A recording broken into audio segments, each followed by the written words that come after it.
What's going on? Welcome back to the channel. Today, we're wrenching on the Cutlass. Howdy.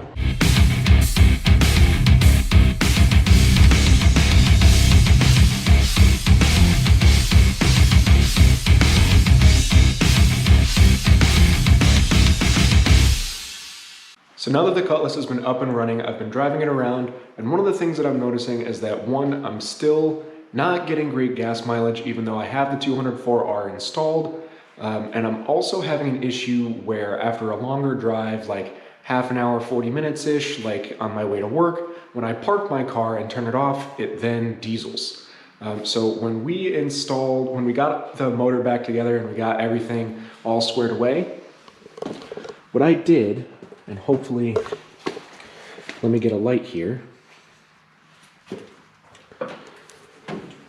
Now if you can see that in there, that is the rubber gasket for the intake manifold that we installed, and that is causing a huge manifold leak, which in doing a little research, I found can be the cause of dieseling. So what we're gonna do today is we're gonna check the spark plugs, see just how bad those look, and then we're gonna start working on getting the carburetor off, the intake manifold off, and resealing that with some silicone, which I think we should have done in the first place. But hey, you live and you learn. So with that, I got tools, I got coffee, let's go.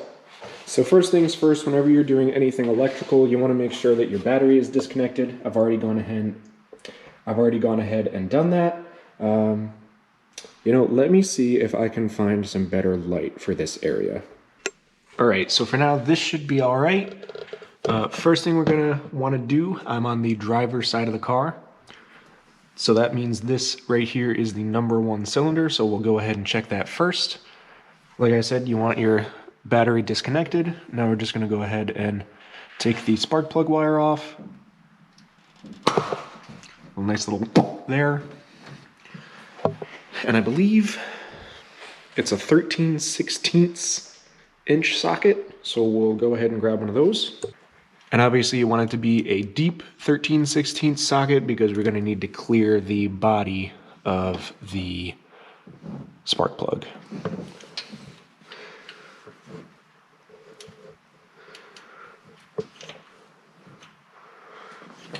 And actually, it looks like we're gonna need an extension on top of that. All right, and it's not gonna take a lot to get this loose. Get it out a couple threads. You can take your socket off, and you should be able to take this off by hand.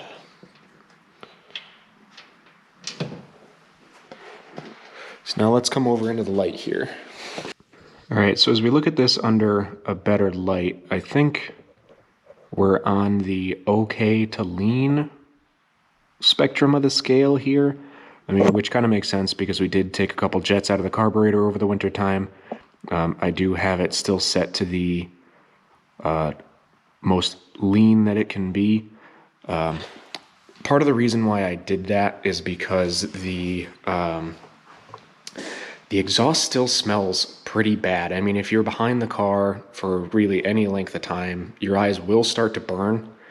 I don't know if that's just because I'm not running any catalytic converters on this or what, but my theory was having less fuel in it will make the eyes burn less. But looking at this, I mean, it might actually need slightly more fuel, but hopefully as we go through these, we'll at least have some consistency and we'll be able to come up with a better diagnosis. All right, and then to put this back in, you're just gonna go ahead and twist it with your hand, get it to where you can't tighten it with your fingers anymore, and just make sure it's nice and settled with your ratchet. You don't want to crank these down too hard. You just want to get them good and tight. And then throw your spark plug wire back on. Hear a nice little click.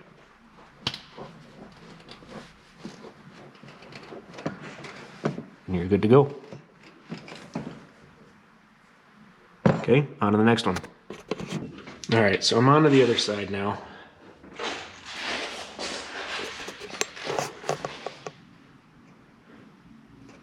And it's basically it's basically the same all the way around. I mean, I'm not... And please, if you know how to read spark plugs, if I'm doing this wrong or if I'm not reading this the right way, please let me know. But, I mean, these don't look too bad to me. So, I don't think this is why we would be dieseling. It doesn't seem like there's a ton of unburnt fuel on here. I mean, I know Oldsmobile heads aren't really... I know they're not the most efficient heads, so it may be that there's a ton of unburnt fuel within the cylinder itself. I mean, you guys saw how it looked when I had the heads off over the winter time, like how black the pistons were. But I didn't think that that was too crazy. I mean, I just don't know. But I'm gonna say that I'm gonna say the carburetor is probably not the reason that.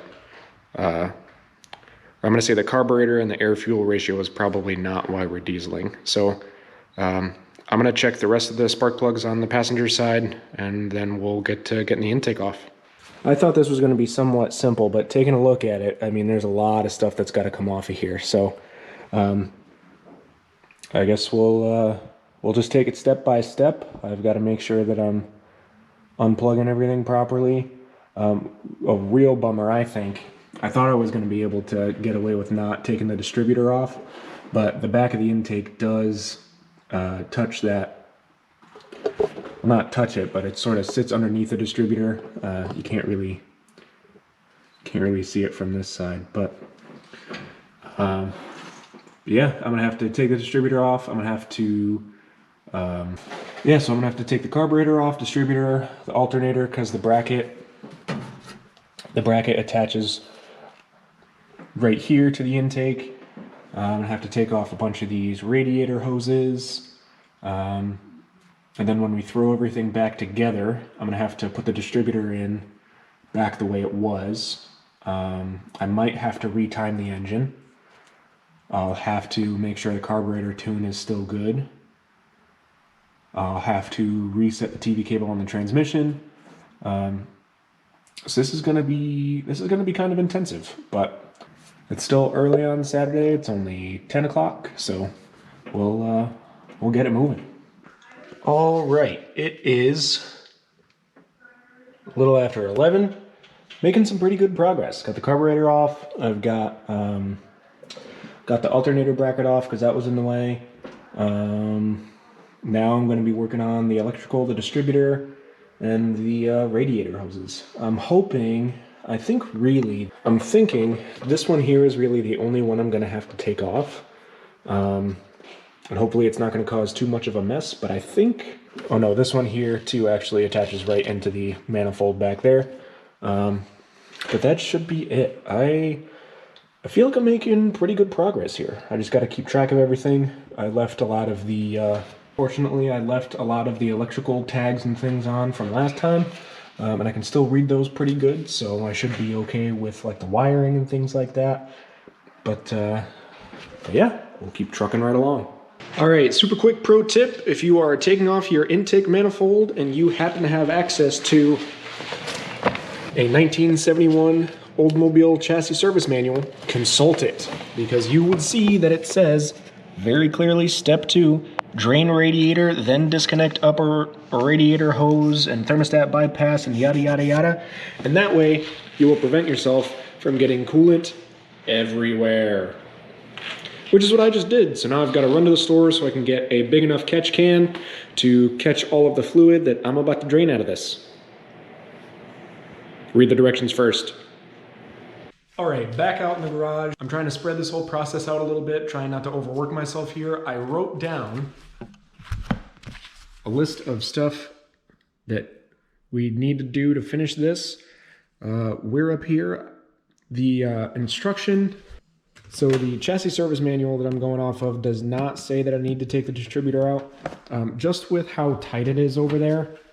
So just with how tight it is down there, I mean, I don't want to have to try to wiggle around the distributor there to try to seat this thing properly. So I'm just going to take it out. It's easy enough to reset the timing, but for now I'm just going to keep on trucking along. All right, here we go.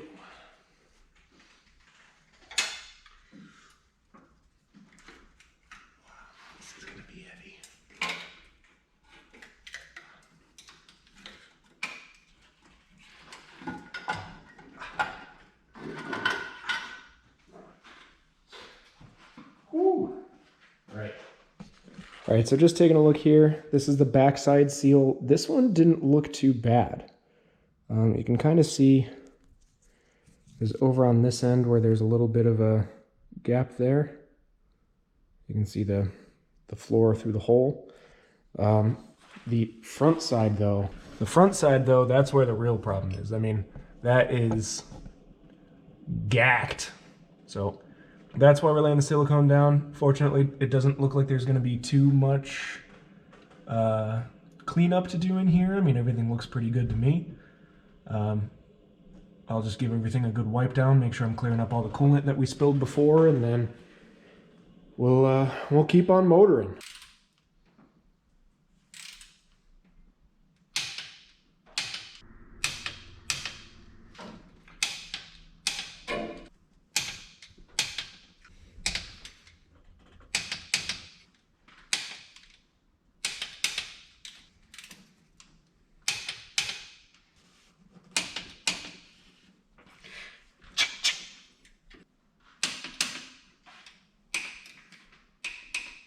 All right, another day, another wrench to turn. Let's see where we're at.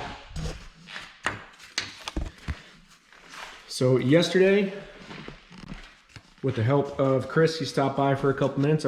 We were able to get the intake on, get the bolts all torqued down. So now we're working on assembly. So first thing, I gotta get the #1 cylinder to top dead center so that way we can install the distributor. And that'll make setting the timing way easier. All right. Final day of wrenching on the Cutlass. It is cold as hell outside. It is October 30th and it done snowed.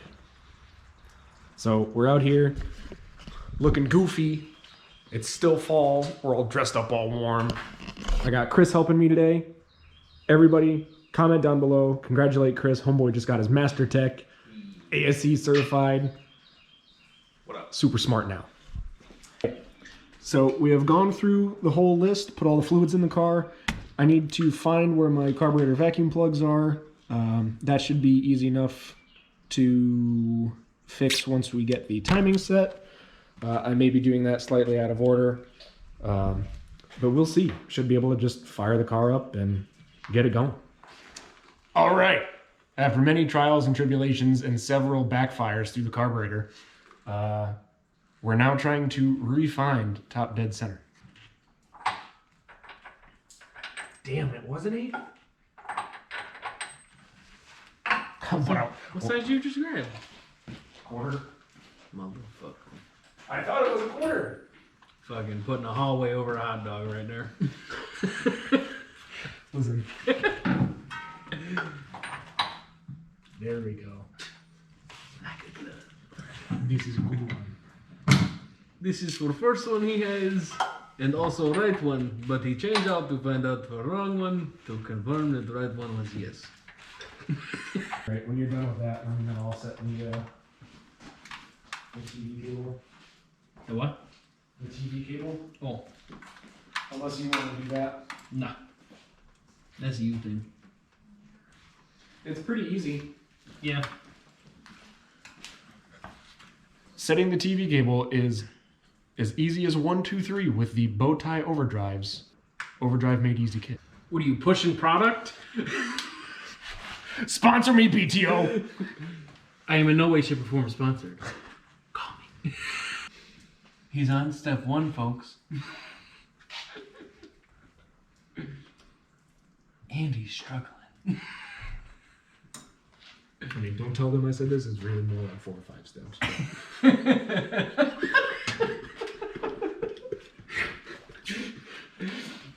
Yo, like for real though, like, don't let nobody know. Like, they actually did pay me to say that. I'm gonna lose my sponsorship! Very nice. Ready? Yeah.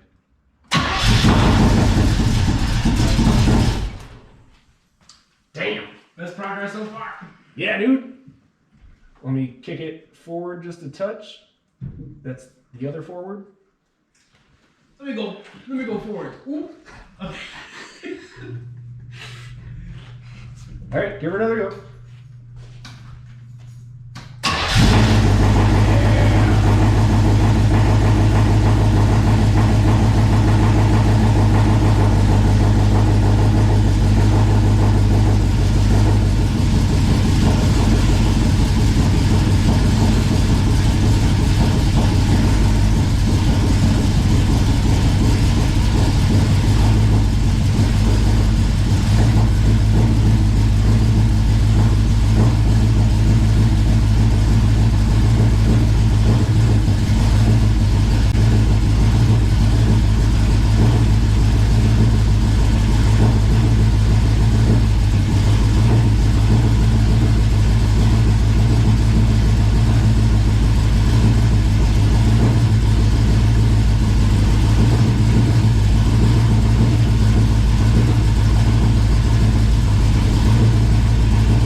All right, so that is gonna be just about it. The Cutlass is running, it'll move. I think we've got the idle set a little better. The car is smoking real bad. I don't quite know if that's because something's wrong or just because it's real cold.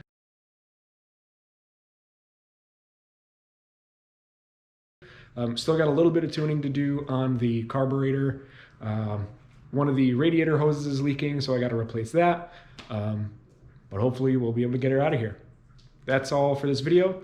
If you like what you see, please click the like button down below. If you want to keep up with what I'm doing with the car, wintertime is going to be a little slower, but I've still got some cool stuff coming up. Click the subscribe button and click the notification bell so that way you get a notification every time I post a new video. Thanks a bunch to Master Tech Chris for all of his help. That's all for this video. I'll see you next time.